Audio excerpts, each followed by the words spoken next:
In this video, we're going to expose some of the biggest secrets 90 Day Fiancé producers don't want you to know. Stay tuned to discover the truth about rumours that much of the drama is scripted and fake. And where exactly are they finding these couples? Why do so many of them have a sinister and shady, often criminal past? Let's dive in. Problems with the law. As one of the most popular shows on TV, it's understandable why producers of 90 Day Fiancé were so keen to keep the criminal actions of Angela Deem's daughter, Scotty Deem, swept quietly under the carpet. Yet, as is always the case, the media soon caught wind, and it wasn't long before the news that Angela's daughter had been arrested for, get this, multiple counts of child molestation and rape actually ended up going public. The crimes are believed to have occurred between July the 1st and August 31st of 2017, and they were committed against a minor under the age of 16. Scotty was 32 at the time. It was also reported that the acts were performed with other minors present in the room. Speaking to Radar Online, the victim's grandmother described Scotty as a, quote, once good friend of the family who had committed the offences while her boyfriend was out of town. The grandmother added that the crimes took place, quote, 2 or 3 times at Miss Deem's home.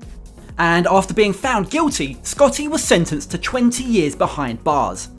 While the scandal is clearly shocking, Angela's role in the show, along with her sweet-natured Nigerian husband Michael, hasn't been impacted at all. Although it begs the question whether it's right that she should still star in one of the biggest shows on TV, considering her daughter had previously appeared on the show with her. What's your take on this? What do you think? Should Angela's time on the show be up? Or is it unfair to blame her for the criminal actions of her daughter despite their close relationship? But here's the thing that producers don't want you to know. Scotty isn't the only person to have appeared on the show and had sexual assault allegations levelled against her. Fresh from his newfound fame, it seems the internet can't get enough of Big Ed. He's probably the most famous contestant the show has ever had. From putting mayo in his hair to telling his Filipino fiancée Rose that her breath smells and that she should shave her legs, Big Ed's popularity soon flipped on its head, and before long he was trending worldwide for all the wrong reasons. You see, it all started when a lady from Ed's past went public on the social media platform TikTok and accused him of sexually assaulting her. In the video, the on-screen words read, "I would like to introduce you to the man who sexually harassed and assaulted me." The user, who goes by the name Lorda Keat, subsequently revealed in an interview with Soap Dish that she had been both sexually harassed and sexually assaulted by Ed. Yeah, it's both. For about 9 months, I was being harassed by him sexually and also assaulted by him. And she added that Ed had groomed and manipulated her, though she also admitted that she had signed a non-disclosure agreement which prevented her from revealing additional details. Ed's representatives are yet to respond to the allegations. And there's just lots more examples of the criminal history of some of the show's past participants. For example, we've got the criminal past of Geoffrey Paschel. Geoffrey made his TLC debut on Before the 90 Days, when he flew to Russia to meet his Russian girlfriend Varya. But it soon came to light that Geoffrey had a long list of criminal convictions spanning over 20 years. His rap sheet includes arrests for possession with intent to sell controlled substances, larceny, domestic assault against his ex-wife, domestic assault against his ex-girlfriend, as well as being caught with 5 pounds of marijuana, 2 ounces of cocaine, $15,000 and a firearm. He spent 3 years in federal prison, and at the time of appearing on the show, he was still legally married to his 4th wife. All that begs the question, where do they find these guys? And should it be okay for TLC to give so much publicity and airtime to people with such a checkered past, in particular those with sexually charged crimes? Now, speaking of TLC, there's also been a lot of worrying allegations against them. Let me explain. You may have noticed that all of the ladies have an unusual seating stance during their confessional interviews. One eagle-eyed Instagram user asked controversial Season 4 participant Anfisa why female cast members are always seated with both knees raised unusually high. In typically brutal and honest Anfisa style, she didn't hold back and she was quick to blame the show's producers. Quote, "Producers make all the women on the show sit like this if you haven't noticed. I hate it, it's so uncomfortable. Please someone tell @TLC that you don't like it." So going by what Anfisa said, it seems producers are more intent on highlighting the ladies' physical assets instead of just allowing them to sit comfortably. I mean, you don't see the men sitting with their knees raised unnaturally high. Is it just me, or is this some kind of gender inequality that needs to be addressed? Let me know your thoughts in the comments below. Would you be okay with your employer forcing you to sit like that while male co-workers got to sit comfortably however they wanted? In my opinion, that's just not cool. But TLC have a track record for it, and they've received lots of flack from lots of other participants too. Remember Mark Shoemaker? Well, there's a reason why you haven't seen him on any of the 90 Day Fiancé spin-offs. Poor old Mark wasn't best pleased with how he was portrayed on season 3, even though his relationship with the beautiful Nikki was definitely one of the most curious on the series due to their startling age gap. Now, Mark definitely didn't help himself in the way that he treated Nikki like a little kid by telling her not to touch the car's windows. However, he felt that the producers exaggerated his behaviour, leading to both him and Nikki to sue Discovery Communications, that's TLC's parent company, and also production company Sharp Entertainment. Pretty crazy, right? Unfortunately for Mark, the judge wasn't buying it for a second and the case was dismissed in 2017. But the middle-aged American divorcee and father shouldn't have been surprised. It soon turned out that the contracts the couple signed gave TLC free rein to film and edit the footage any way they wanted. So just a word of advice, Mark, maybe don't agree to go on national television and act like a grumpy old man when your girlfriend so much as breathes. Someone who would have benefited from learning Mark's case, but didn't, was Luis Mendez. He threatened to sue TLC in 2018 for the same reason, and even implied on social media that the show was racist. Taking to his Instagram account, an irate Luis said, quote, "Immigrant people are only trash for TLC. I want to meet a lawyer in NYC to sue them." In the end, Luis never followed through with the lawsuit, so we can only presume that it was settled privately or dropped altogether. But wait, with all this drama, you'd think that anyone appearing on the show would at least be well paid, right? Wrong. It turns out that airing your hopeless love life in public isn't as lucrative as you might think. Rather than joining the elite salary brackets of other reality shows like The Kardashians or Real Housewives, cast members of 90 Day Fiancé can expect to earn a minimum of $1,000 per episode. That's according to Nikki Cooper, David and Annie's friend. Nikki also revealed that a fee of $2,500 is dished out for the tell-all sit-down specials. According to a source from Radar Online, the fees do go up a little bit for 90 Day Fiancé Happily Ever After, but not by much. So to put that into perspective, stars of Bravo's Real Housewives earn as much as 6 to 7 figures per season. Even cast members of MTV's Teen Mum franchises get paid over $300,000 per season. That's crazy when you consider that 90 Day Fiancé is one of the highest rated reality shows on TV, with ratings routinely outperforming Teen Mum. So I guess it's little surprise that so many of the 90 Day Fiancé stars turn to sites like Cameo to supplement their income by charging fans a fee to record a personalised message. Stars like Big Ed, Nicole and David are all offering their services on Cameo. Shouldn't a channel as big as TLC start increasing their appearance fees, considering it's the cast themselves that are mostly responsible for making the show so entertaining and popular? Well, actually, hold your horses, not so fast.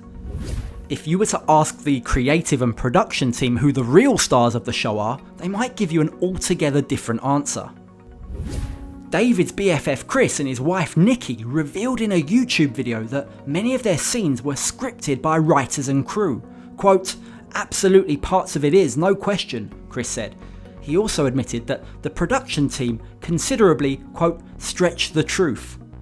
And Nikki even went one step further when she claimed on Facebook that the toe-curlingly awkward scene involving Chris asking David's then fiancée Anny for a massage as repayment for giving the couple a place to stay was also staged.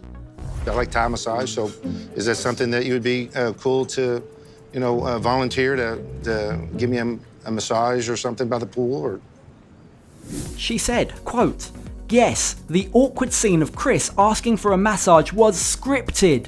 Nikki also claimed that, quote, "The producer asked him to say it and Chris had to say it more than once because it didn't come off as natural." How do you feel about that? Like one of the scenes of the season and it wasn't even real. To To pour further fuel on the fire, the revelations of the show being scripted have also been made by other contestants too, most notably Stephanie, who claims that the scene in which she offered to write Anny a check in order to go back to the Dominican Republic was totally fake, and that it was suggested to them by the TLC producers. And Season 2 cast member Mohamed has also been more than happy to expose the 90-day film crew. Mohamed recorded his explosive argument with the production team on the day of his divorce to Danielle. While it seemed clear to the fans from the get-go that Mohamed had little interest in Danielle, he accused the TLC camera crew of grossly exaggerating the truth by dishonestly editing the final cuts, and painting him out to be a gold digger who simply used Danielle for a green card, when he claims in reality that absolutely wasn't the case. As the old saying goes, there's no smoke without fire. TLC definitely appear to be faking and exaggerating things if these revelations are to be believed. The question is it fair to portray people in a negative way if that's not the full and accurate picture? Anyway, moving on, let's talk about the conspiracy theories that the 90 Day Fiancé producers haven't been too happy about. There's been a lot of theories online that claim that couples on the show aren't all that they seem to be. Some even go as far as to claim that some of the couples are already married. That being the case, the entire notion of the show being about fiancés is a complete lie.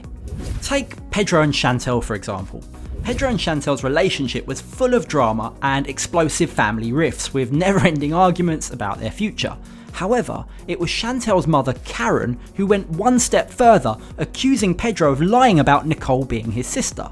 According to her, Nicole wasn't Pedro's sister, she was his girlfriend.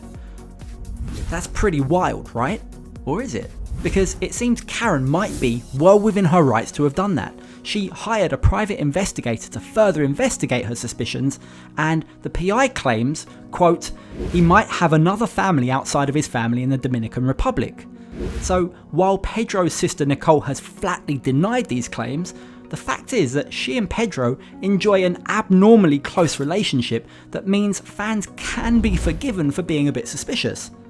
But that's just the tip of the iceberg. Things get even shadier when you look into the relationship between Nicole and Azan. During filming, Nicole revealed that she'd sent her Moroccan partner $6,000 to start a beauty store. The thing was, a source claimed that the real reason for the $6,000 wasn't to open a store, it was so that Azan could pay off his existing wife and get a divorce from her.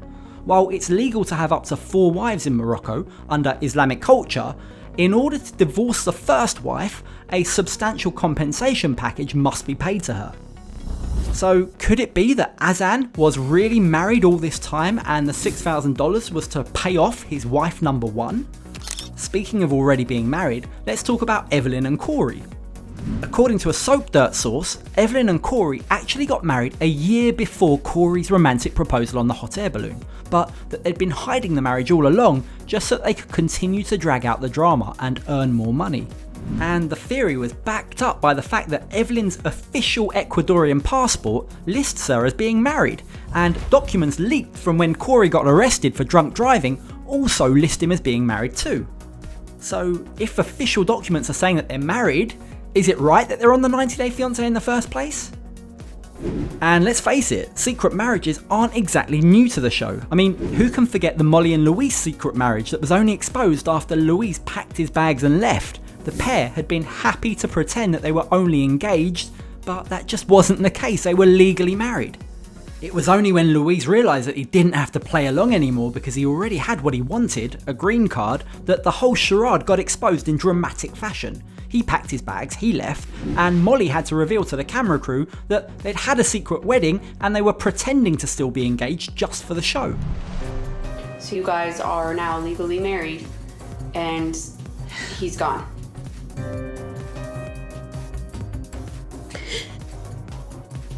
To make matters worse, 6 months later they were divorced, and later on that same year, Luis remarried a woman who Molly suspects he knew from back home in the Dominican Republic. So she was definitely being used all along, but it seems so were we, the viewers.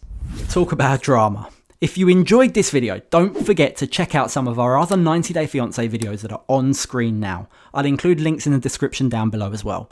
Thanks for watching, catch you on the next video.